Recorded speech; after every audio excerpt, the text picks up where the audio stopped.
আসসালামু আলাইকুম রহমতুল্লাহ। হ্যালো বন্ধুগণ, সবাই কেমন আছেন? আজকে আপনাদেরকে দেখাবো রবি অ্যাপস থেকে ফ্যামিলি নাম্বার কীভাবে ডিলিট করতে হয়।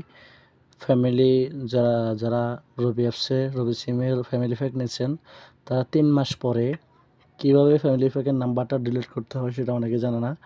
আপডেট হওয়ার পর থেকে অনেকে জানে না।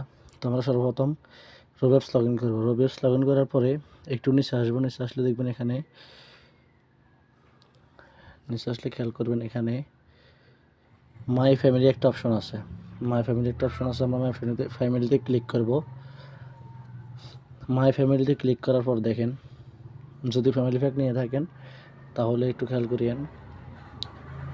এখানে একটা অ্যারো আইকন আছে, চিহ্ন আছে গোল করে, খুব খেয়াল করেন সবাই। এখানে একটা চিহ্ন আছে, আমরা কী করব, এই চিহ্নের উপর একটা ট্যাপ দিব।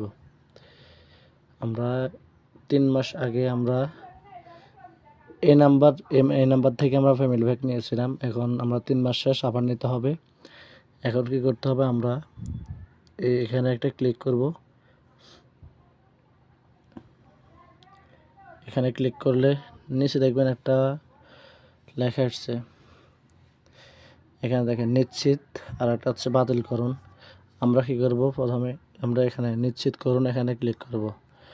নিশ্চিত করুন ক্লিক করলে আমাদের ফ্যামিলি নাম্বারটা অটোমেটিক ডিলিট হয়ে গিয়েছে। নিশ্চিত লেখার উপরে ক্লিক করাতে আমাদের ফ্যামিলি নাম্বারটা ডিলিট হয়েছে কিনা আমরা এখন দেখব। আমরা আবার এখানে মাই ফ্যামিলিতে ক্লিক করব। মাই ফ্যামিলিতে ক্লিক করার পর দেখেন আমাদের ফ্যামিলি প্যাকের নাম্বারটা ডিলিট হয়ে গিয়েছে। আমাদের এখানে আবার আমরা এখানে ফ্যামিলি প্যাক নিতে পারবো বা ওটিপি নিতে পারবো।